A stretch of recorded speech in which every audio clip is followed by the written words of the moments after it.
make sure. All right.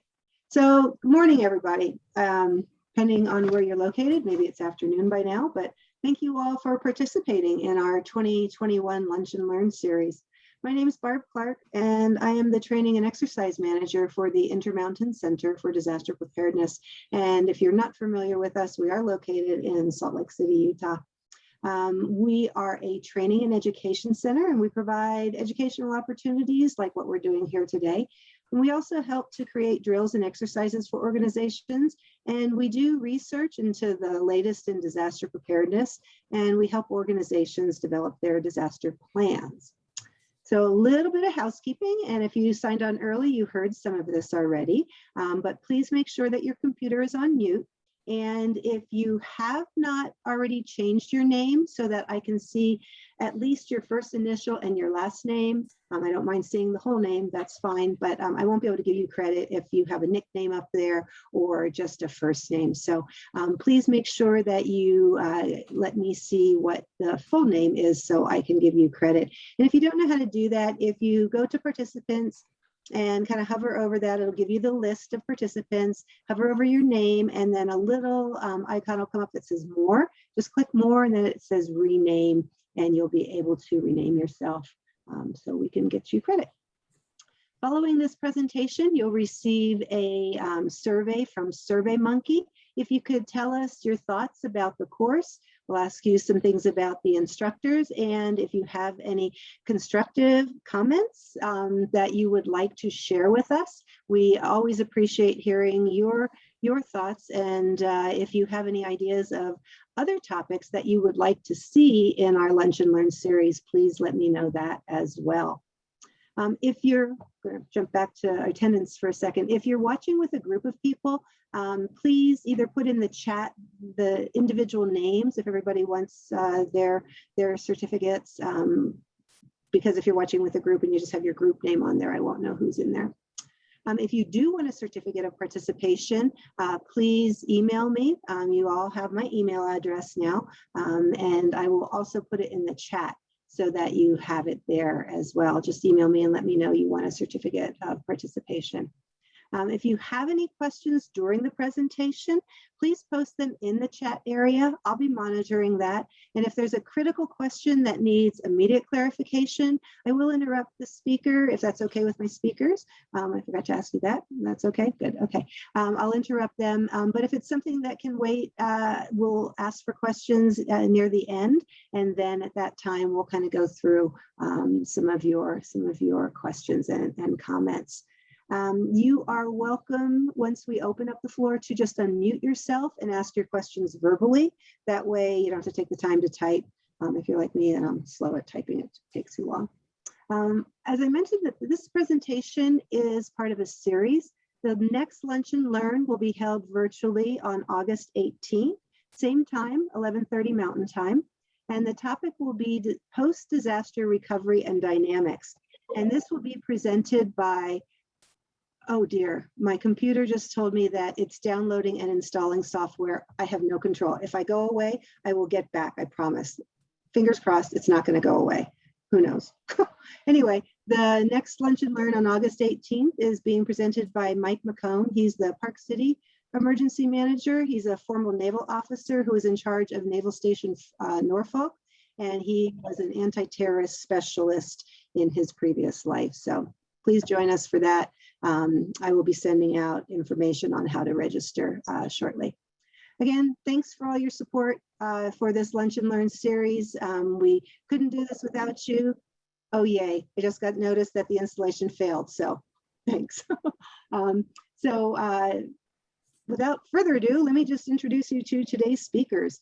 I'd like to introduce you to Riverside, Missouri Assistant Fire Chief Jeff Taylor, and Platte County Health Department Emergency Response Planner, Kathrine or Kat Robnett. Did I pronounce that right? Okay. Jeff has been in the fire service for the past 27 years as a paramedic and hazmat technician. He currently specializes in hazmat materials, emergency medical services, and emergency management. He wears many hats in that service. In addition to being the Assistant Fire Chief for the City of Riverside, Jeff is the Vice President of the Missouri Emergency Managers Association and the vice chair of the Mid-American Regional Council's Emergency Manager Committee. Kat has been with the Platte County Missouri Health Department since September of 2012, and she currently serves as the emergency response planner and is a registered sanitation and environmental health specialist. She is a native of Wichita, Kansas, and recently received her master's in Homeland Security, Public Health Preparedness from Penn State. So please join Kat and Jeff, and if you would like to add anything to your introduction, please feel free to do so. So it's all yours, guys. Well, thank you, Barb. And good morning, ladies and gentlemen. My name is, like Barb said, is Jeff Taylor. Please call me Jeff. I will be monitoring the chat and responding to people throughout our presentation. We'll start with Kat up first. But if there's a big question, if you'll just make sure to put a couple exclamation points in the question if you want us to stop and actually answer your question at that point in time. With that being said, please be respectful of everybody. Make sure your mics are muted. I am one of those people that throughout COVID, I've learned that I have no problem hitting the mute button. So please help everybody else out. The other thing is that we're operating off of limited bandwidth through my facility and stuff like that. I would ask those that are not presenting or asking a question to go ahead and turn your camera off until we come to you. Now, if there is a question that we need to address, I would like to ask you to turn your camera on just to say hi. That way me and Kat know exactly who we're talking to. We do have a question and answer area at the end of our presentation. And please feel free to ask anything and everything you want.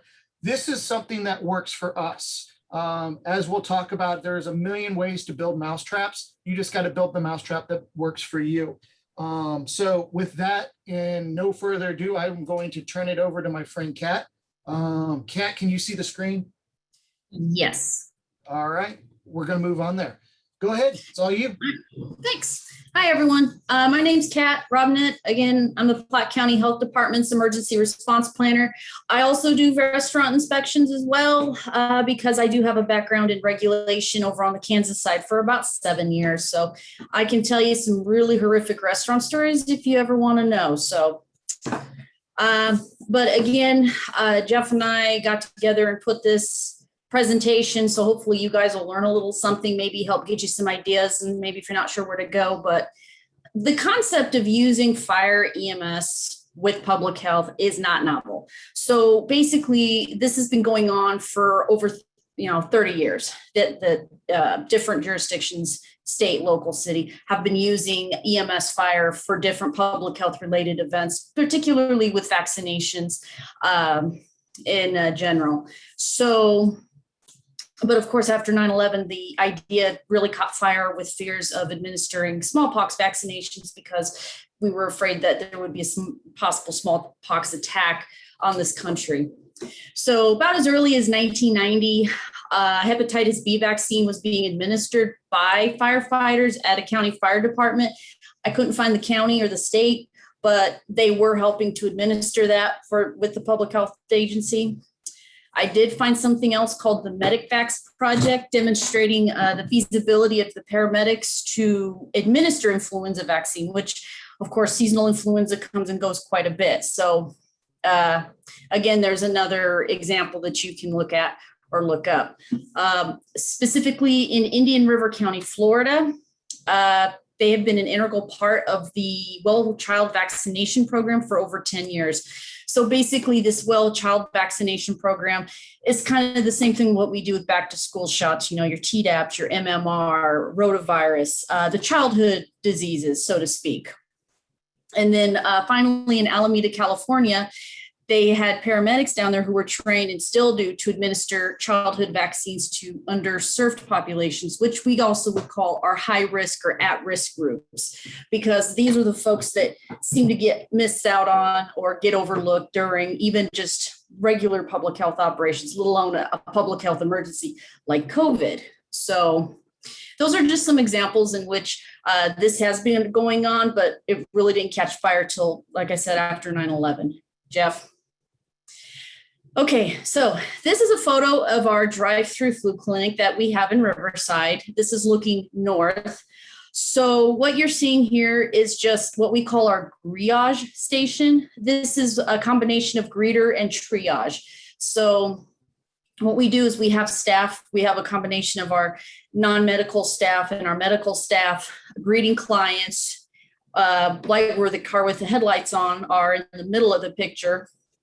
And they will fill out their vaccine questionnaire, and then it gets screened by either a nurse practitioner or one of our nurses to determine their eligibility to receive the flu vaccine, because there are some folks who necessarily can't receive it for medical reasons.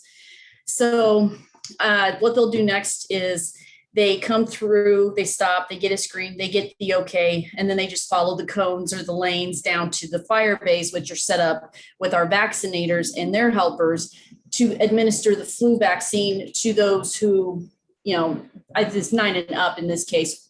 So, and then afterwards, they just leave. So go ahead, Jeff. Oh, went backwards. There we go.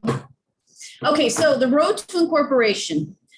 Well, when I came in to the job, almost 9 years ago, I inherited a cluster. We'll just say that.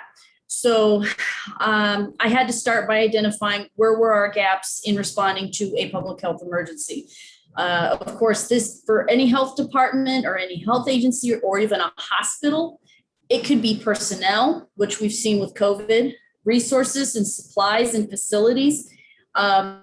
Basically, what our problem was that we were hurting with personnel. We're a small health agency. Believe it or not, in a county of 104,000 people, we're a small public health agency. We have maybe 45 full-time and part-time staff total. That's not a lot when you're dealing with a large-scale operation such as a flu vaccination or even just administering medications during a bioterror attack. So again, once I discovered and I did the audit and I found out this is where we're hurting the most, I had to figure out what was our next step.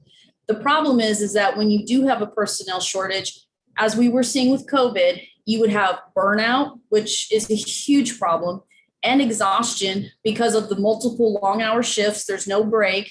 Or what happens if they have family members who become ill, or if they fall ill themselves, who's going to take their place? Well, that's the problem. We don't know. So the problem is that the same limited pool of medical volunteers would be sought after by everybody in the Kansas City metro. So you're just not talking my county, you're talking Kansas City proper, you're talking the counties on the Kansas side, and then you're talking 3 other counties in the Missouri side. So that's roughly,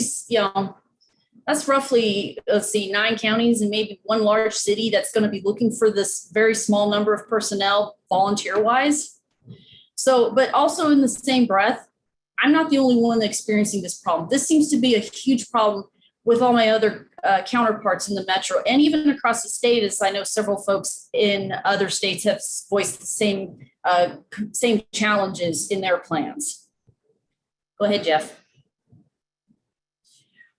Okay, so it took a couple years after I got started, but in 2016, we really started getting our seasonal flu shot program or influenza clinics really going underway. It started as a way for us to test our point of dispensing operations or pod. If anybody's in any large city or state public health agency, then you know what I'm talking about. So as part of our after action report in 2016, we were looking for some new sites to set up operations. So we approached the Riverside Fire Department. I'd already been working with Jeff's predecessor, Mike, for several years, and he was more than willing to get on board with this, seeing as this is an opportunity to partner with not just us, but also to serve the community. And, be a beneficial relationship. We included Jeff or his representatives in all these plannings, meetings, agendas, any emails, correspondences, phone calls, smoke signals, telegraphs, Morse code, just to keep him in the loop. And that way, if there's anything that he needs or we need, we can relay back and forth and make this a two-way street. Because if you only make it a one-way street, guys, it's going to end in a disaster. So after about our second or third year of doing this, the question came up, why can't we use the EMS guys to help? And this came when we were doing another, again, after action report on addressing the personnel issue. So it took a little bit of digging, a little bit of research on, statutes, laws, limitations, which Jeff will cover later, but they could. And after discussing this with, several representatives from the fire department, they listened, and after, going back and forth on, several concerns, they were willing to let their firefighters give flu shots.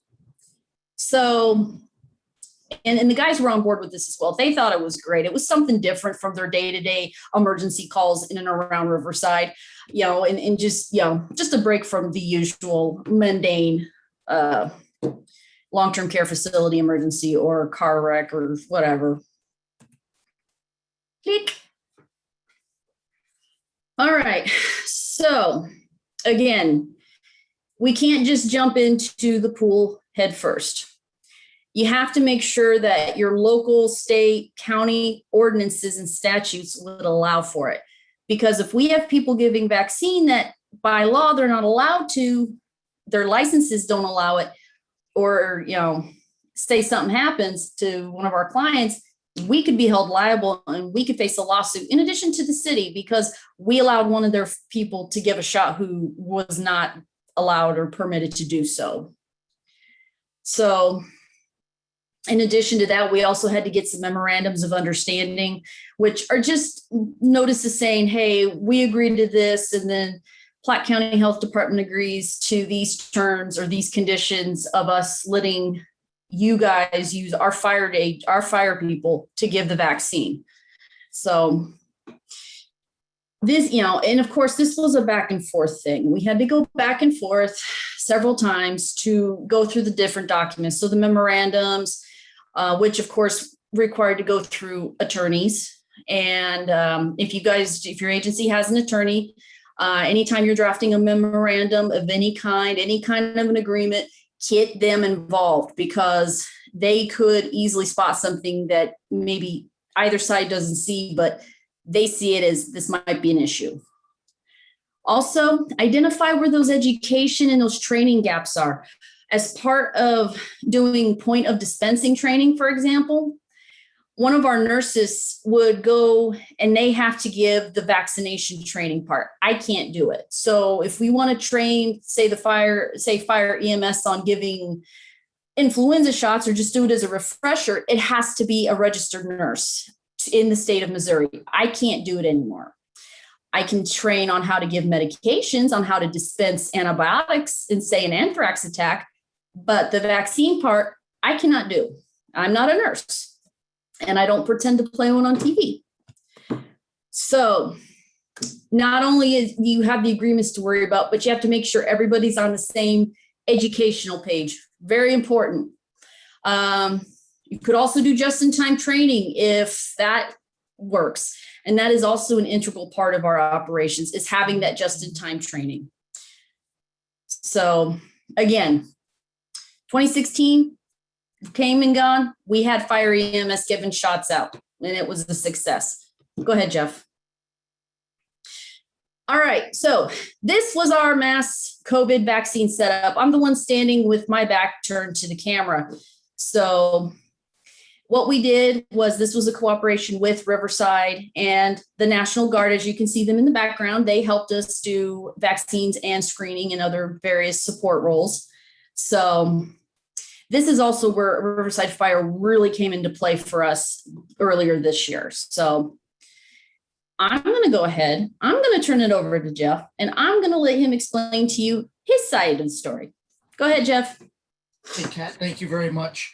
So now that you have a little bit of background about Platte County's integration with Riverside Fire Department when it comes to public health emergencies, the biggest portions of what we saw in community development, vulnerable population outreach, as well as bringing something like this into our area, follows directly in line with Missouri State Chapter 44, which is our chapter in civil defense and public health emergencies, as well as Homeland Security Directive number 5, which basically tells fire and emergency management systems that we have to be able to help public health facilitate large vaccination clinics and a number of other activities to make sure that we're meeting SNS requirements, as well as CDC requirements. So one of the big things that we ran into at the beginning of this is that, believe it or not, there was not agreements out there in place, even with those directives, on how we were supposed to start to develop these types of working relationships. And luckily enough, the biggest things, and what we'll talk about here, is networking and friendships here in a couple of minutes, but we had to sit down and iron out what the health department was looking for, what the CDC was looking for, and how the fire department could become an intricate asset into providing those services. So when Kat was talking about memorandums of understanding, getting the attorneys involved, and a multitude of other things, is that is on the public health side. On the fire department side, since we are a community department, regardless if we're an EMS agency, a fire agency, a fire protection agency, or so on and so forth, is that we have boards and bosses that we have to report to. So when the idea came down, it was a selling of not just the fire department. We also had to sell it to the police department. We had to sell it to public works. We had to sell it to our board of aldermen. We had to sell it to our public safety director, and then to the city manager as a whole. And just the fire department giving shots is a very small portion of the greater picture. One of the pictures that we showed a while ago, and we'll show a couple more here in just a couple of minutes, was us setting up lanes. That lane, that 3 lanes that you saw a while ago, guys, we shut down an entire road outside of our fire station to make a 3-lane drive-through flu vaccination clinic, which we found out very early that we can pass about 400 patients through in an extremely quick amount of time, while Platte County Health Department's personnel are getting the required material, such as registration, such as background information and allergies and so forth. And then the fire department going into the actual bays, the drive-through bay clinic, the firefighters, as well as the nursing staff from Platte County, are the ones actually in there giving the vaccinations. So there's so much more to this untapped resource of the fire service than just coming together, developing a friendship, throwing together an MOU. The time, the attention, the understanding of how we change things up here and there to make things smoother might affect something else. That's one of the great things about the Platte County Health Department and the city of Riverside, Missouri, is that we're still small enough that we have those intricate networking and friendships to be able to come together and get rid of the ego. And we'll talk a little bit more about that here in a couple of minutes. But I want to talk about this real quick. What you see in front of you is a 19-lane COVID vaccinations clinic. I would open up to anybody else in the room is who has ever put together giving 300 shots an hour prior to COVID.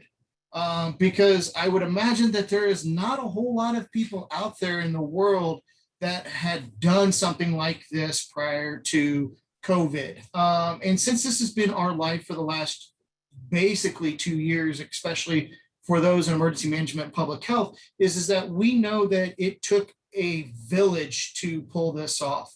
Some of the things that Kat was saying a while ago, and what I want to touch base real quick on, is everything you see here had public health, public safety, law enforcement outside, and what we're talking about is National Guard, public works, and private enterprise. So the building is not owned by the city of Riverside or the Public Health Department. It is actually owned by private enterprise here in Riverside. It's a 125,000 square foot building. Inside of that, they gave us the building for the entire time that we needed to do the clinic. They paid all the bills. They paid for electrical. They paid for a multitude of other things. All the cones that you see are from 3 jurisdictions. That would be the Platte County Road and Bridge Department, the City of Riverside's Public Works Department, and the City of Parkville. The tables are all the City of Riverside. So we emptied our facilities out of our tables that we had for other events, all the chairs and so on and so forth. And then what you don't see behind us is there's another 300 chairs back there that are spaced 6 feet apart. That has to come from somewhere. And then we had the National Guard come in. The 139th Medical Wing from Rosecrans Air Force Base in St. Joseph, Missouri, was on our site daily to help us with screening and crowd control and the driving area. So we're going to go ahead and we're going to move on from here, if I can get my computer to work. So when we're talking about the mass vaccination clinic, we had test capabilities. We had many remaining hurdles from the times that we had practiced in advance utilizing the drive-through flu clinics, because this was something that was just completely different for all of us. So when the fire department was asked to come into the health department and do that, we filled 3 basic roles. Daily, we had paramedics on site for those to supplement the vaccinators, to help with screening, to help with facility management, and then also to work as observers. And we'll talk about that here a little bit more in a second. So in the state of Missouri, we had 17 mass vaccination clinics. In the Kansas City metropolitan area, we had 4. And Platte County was one of those as well. We ran roughly 29,000 vaccinations through our facility over the time that we were open. And each day the fire department made it a priority that we had personnel on the scene to make sure that that was happening, because we had a lot of gaps that we noticed in the first. The biggest one was communications. And one of the things that we'll talk about here briefly in a second is making sure that you have communication means throughout your organizations when developing these MOUs and these working relationships. And that communication goes outside of verbal and correspondence such as email and stuff like that. Making sure that you're talking the same language. My verbs and my acronyms are not the same as public health. And then we needed to also make sure that we are specific to what the expectations of those working within these clinics are. And that comes with what we call an LEO, or a list of expectations. Or LOE, sorry. So the list of expectations was something that when we walked in to help the Platte County Health Department, one of the very first things as an emergency manager I did is I sat down with Kat and I'm like, hey, there are people asking questions that you don't need to be answering every day. That needs to be one of those things that is pre-existing that you send out to the partners that you're playing with every day, so they know exactly what their expectations or what they're going to be expected to do when they get to their site and how long that's going to last. And like I have down here, be specific on the how many hours worked, the expectations, the number of days. Are they going to be fed? That was one of the biggest things that we would have lots of volunteers show up if they knew that they were going to have the ability to take breaks and be fed that day. Okay, so this is a screening session. So when we started this operation, and remember, it takes a village. One of the first things that we did was we actually got rid of our nursing staff on our screening line. And a lot of people like, oh my God, I can't believe you did that. Why did you do that? And here are the reasons, is that you'll see that the screeners that we have sitting in place are air guard. Most of them are 4Ns, which basically is the equivalent of a medic within the military. And one of the first things that the fire department and the fire department management that we did was work with the vaccinations coordinator to say, hey, we need to take those nurses that have been nurses for so long. Every nurse that you know really gets in tune with I need to do an assessment. I need to ask the questions that I would ask. And in a mass vaccination situation is that that's not always necessarily the best thing. We were taking about 3 to 5 minutes doing screening prior to taking our patients back to give a 30-second vaccination. We needed, when we had those issues develop, we noticed our parking lot was filling up. And then the 20 minutes or the 15 to 30 minute wait times, we had people backed up all the way out our highways and so on and so forth. So when we started really doing that, the fire department is the one that came in and kind of helped Platte County, saying, hey, we need to smooth these couple of these bumps in these roads out, and working with Platte County Health Department and using some constructive criticism. And please do not take constructive criticism wrong, is that we were able, from the outside looking in, able to point a couple of things out that were able to make things run smoother. Okay, so that shows the administrative and management side of the fire department walking in to assist the health department as well. The other thing is that on any given day, you're going to see 6 of my paramedics on the floor giving vaccinations, or sitting at a screening table, or relieving somebody at a screening table, or taking vaccination outside of the building to give it to people of limited mobility, and vaccinating that. So when we're doing that, we have to remember that those relationships cannot happen in a minute, because we're all human, we all have egos, and sometimes our feeling gets hurt really easily. And on multiple occasions, Kat will tell you that she had to come to me, or I had to go to her and say, hey, we're missing this, we need to improve that. And they needed to take that with a grain of salt and go on. All right, so this is what we're assisting with. We're assisting with the screening clients, determine eligibility, provide vaccinations, the medical observation, and then provide additional emergency equipment to supplement the Platte County Health Departments. Okay, so what else did we do? Well, so anytime that we do a vaccination in the field, we have incorporated a Platte County health nurse to give the vaccination. And then we've also incorporated a paramedic to go out to sit in the field when we're doing outside vaccinations to our vulnerable populations and those of limited mobility. So we send a paramedic out, much in a community paramedic type of system, with a nurse. The vaccination is given there to the patient at their house or at the site. Then we sit with them to make sure that they do not have an allergic reaction. Remember, the way that state laws are written really kind of details out what nurses are allowed to do in the field and what paramedics are allowed to do in the field. And honestly, when it comes to, in Missouri at least, when it comes to giving care in the field, a paramedic has a much easier time doing that than, say, a nurse. And we also have the emergency management side, or the emergency medical side of that, which makes us a perfect partner with the health department to make sure that we're getting that. All right, so we're going to talk about some jumping points real quick, because I'm really wanting to make sure that we hit a bunch of the high points as we're taking the time and we're using your time wisely. So how does public health engage with public safety? The first thing, like Kat was talking about, is you really need to identify stakeholders.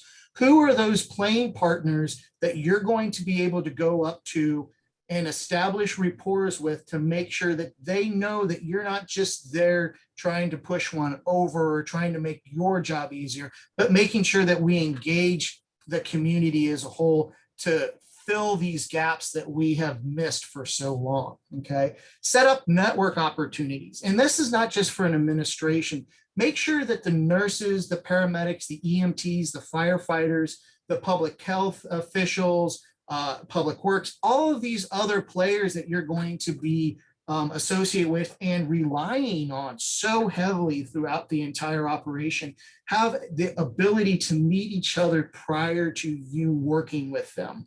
The quickest way in the fire service to make sure that an event is going to fail is put a bunch of firemen together with people that they don't know. You've got to establish those opportunities for people to meet. The third thing is making sure that we establish an open dialogue. Everybody has different thoughts. Everybody has different feelings. Everybody has different opinions on things. Making sure that those open dialogues and those networking opportunities are taken to build those bridges across not just the opportunity that you're currently at, but making sure that you can fill positions in other jurisdictions as well. And then the next one, kind of back to that, is the cross between multiple jurisdictions and multiple disciplines.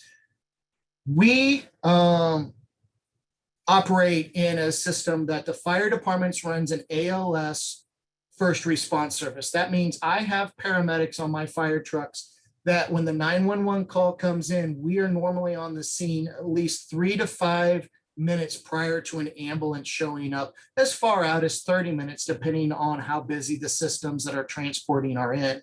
So those paramedics are working with EMS systems. They're also working with police officers and a multitude of everything. So make sure that there is cross communication between multiple jurisdictions and disciplines. We are really finding this out as we're working our way more in the emergency management realm between emergency management teams and incident support teams. So those are one of the other things. Kat, did you have something you wanted to add there?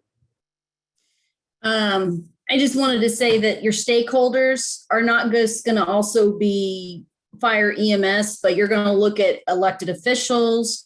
You're going to look at your faith-based organizations, your non-government organizations, and your volunteer groups. So that's why it doesn't help either, Jeff, is to do one of those jurisdictional risk assessments to determine who you might need to bring into the fold.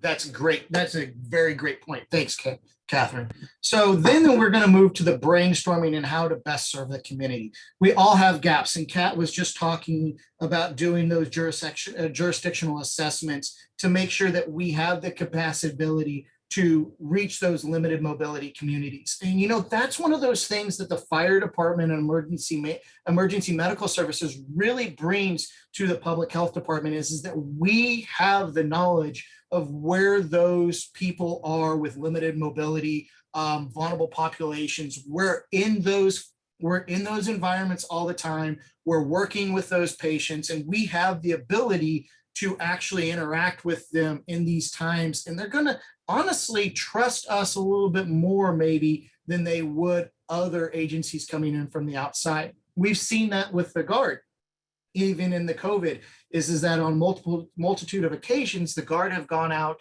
to give vaccinations to limited mobility or vulnerable populations, such as homeless encampments and stuff like that. And they're very leery to let those Guard members in or public health in.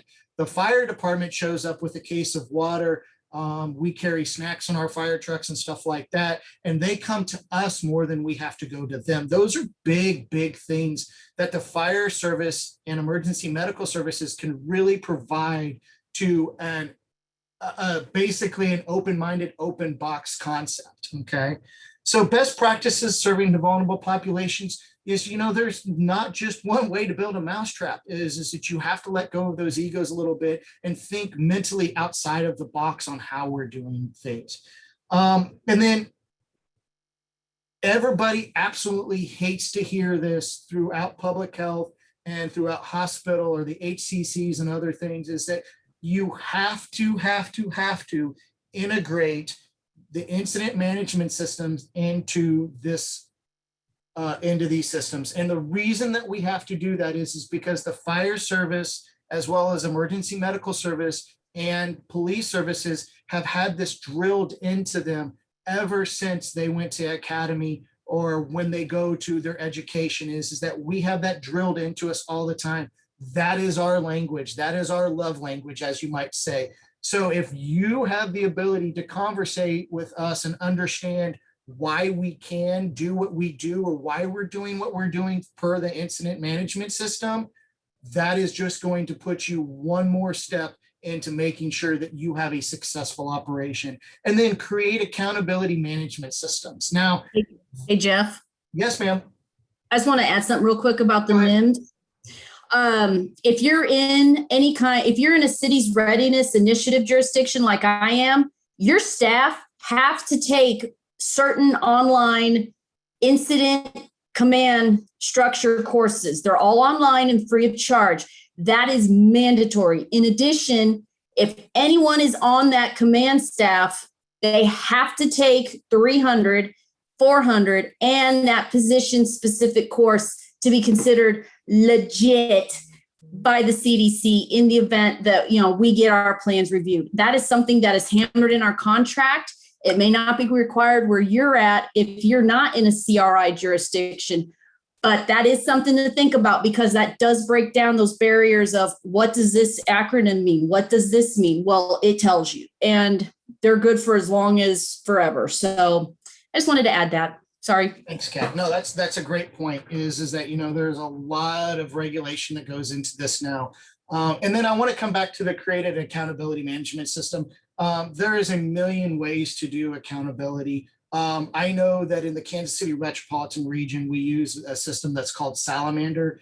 We've used it for a multitude of years. It's a national based system, but that's not the only system that's out there. But when you're utilizing multiple jurisdictions, multiple organizations, you need the ability to create accountability management system and credentialing systems to know what people do. All right, let's see if we can get my computer to work here.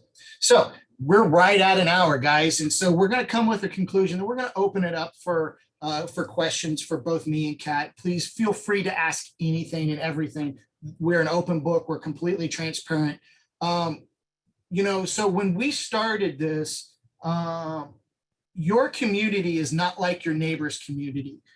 So you really got to figure out what works best for you in those communities and then reach out to those around you to see what works best for them. I know that throughout the entire COVID clinic site and what we were doing, we sat and talked to a multitude of different organizations, different mass vaccination sites to see what their best practices were so we can incorporate that into this. And we were sharing just as much information out as we were bringing in. The big other thing is be open to new ideas and constructive criticism. This time is not to have an ego.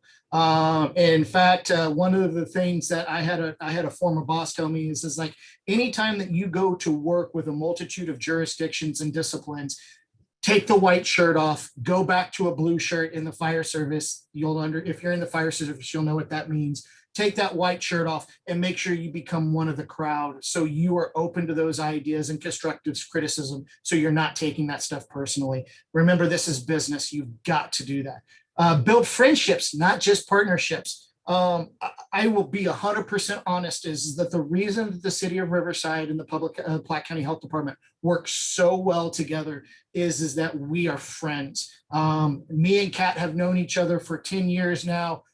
We talk to each other at least once every other week, even outside of COVID times. We partner with them on a multitude of other things to help do some outreach to vulnerable populations and limited mobility folks.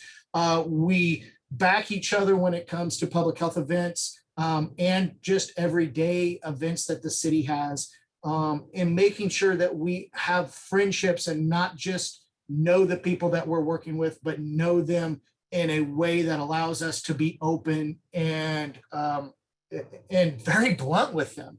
And that is one of those things that you don't build just by building partnerships. You've got to build those friendships. Kat was saying a while ago, we've been doing this since 2016. Since 2016, when we started practicing our flu clinics as drive up, we've changed our format 4 times. Those are one of those things is that every time we did it, we found a better way to do it. And so we've changed over and over and over again to build the best system that we could. Be inclusive and not exclusive.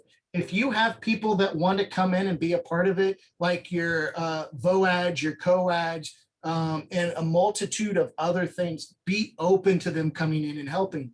Not that long ago, we allowed public or private partnerships to come in and help with some of the food aspects of things. We brought emergency managers from outside of our organization to do accountability. So if we were ever put into a position of a mass vaccinations clinic situation where we were handing out, such as COVID, we could integrate with multiple other jurisdictions to make sure that we were able to operate with that. And then the very last point that I want to bring to this is, guys, Rome was not built in a day. We continuously work every year on building a better system, on untapped resources, utilizing fire services with the paramedics and the EMTs. And you've got to continue to have those conversations and build that rapport. That also means going back and changing the rules. One of the things that we've been dealing with here a lot is that emergency medical services in the state of Missouri, when it comes to state statutes and stuff, continues to evolve and change. With COVID, because of Homeland Security Initiative number 5, we had a lot of verbiage that went into allowing paramedics from across state lines to come in, or DMAT teams or Medical Reserve Corps or other things like that. We had to modify a lot of our MOUs and a lot of our legal language to make sure that we were inclusive of that and we could bring those things in. So don't set yourself in stone and not be willing to change. Always be willing to adapt, always be willing to overcome, and always be willing to help facilitate somebody else, because they will pay you back 10 times in fold. Okay, so we're going to open up to questions here in just a second, but the first thing is that I wanted to thank Barb so very much for allowing this to happen today. And I also wanted to thank the Intermountain Center for Disaster Preparedness for giving little old us with the Platte County Health Department, little old Riverside, Missouri, to come in and basically just give you what we have learned over the years and how we've built our relationships to make sure that we are ready to best serve our community, not just those that have the ability to make means for themselves, but also those vulnerable populations and those mobility limited people. And with that, Kat, I'm going to let you have the last word before we give it to Barb and questions.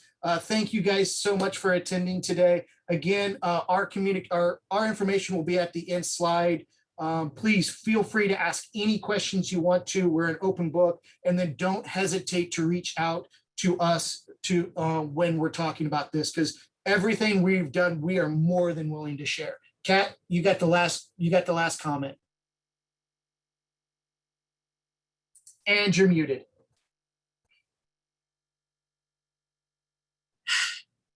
Figures. Okay, thanks, Jeff. I just want to thank everyone who participated today. I kept my part kind of open-ended because if I get too specific, some of that may not apply to your jurisdiction. So a lot of that stuff was broad on purpose just to open that door so you guys can kind of get an idea of what I had to go through, in addition to what I had to get my staff through. So that way we could be ready to work with Riverside Fire. And again, it's been a tremendous undertaking to get to where we are. And COVID really tested those capabilities, those relationships, our abilities to respond and to provide those vaccines to the community, which, I'm going to tell you, I worked a lot of overtime and I built, and a lot of us did. And let me tell you, it was worth it knowing that we got all those people vaccinated. So again, just go back and see what your jurisdiction has. Like Jeff said, Rome wasn't built in a day. All right.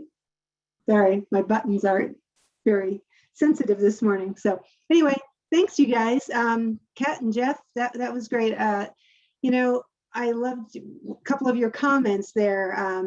We don't need to reinvent these wheels. There is a lot of information that other people have done and have experienced, and we can all learn from each other and save a lot of time and a lot of heartache and a lot of mistakes if we take what each other has learned in their application. Barb. So, yeah, Jeff.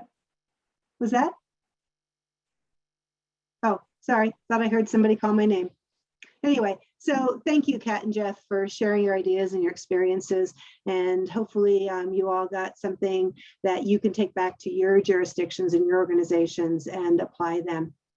So thank you, everyone, for participating. August 18th is the last of our lunch and learns for this year because we are going to do our annual symposium virtually again this year, and we'll do that in October. So starting next year, fingers crossed, we'll be able to get back to in-person lunch and learns, and then I can feed you all again. And then we also are working on a mechanism where people from out of the area can also participate via our Zoom platforms. So hopefully we'll be able to, build a bigger and better program here.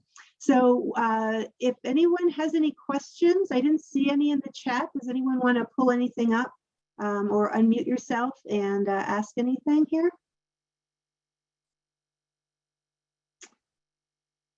All right, well, seeing none, everybody watch for your SurveyMonkey email. Please feel free to be very honest, be kind, but please be honest in your comments, because that's the only way we can grow and we can develop this program into a better program. So we also, most of our courses are grant funded.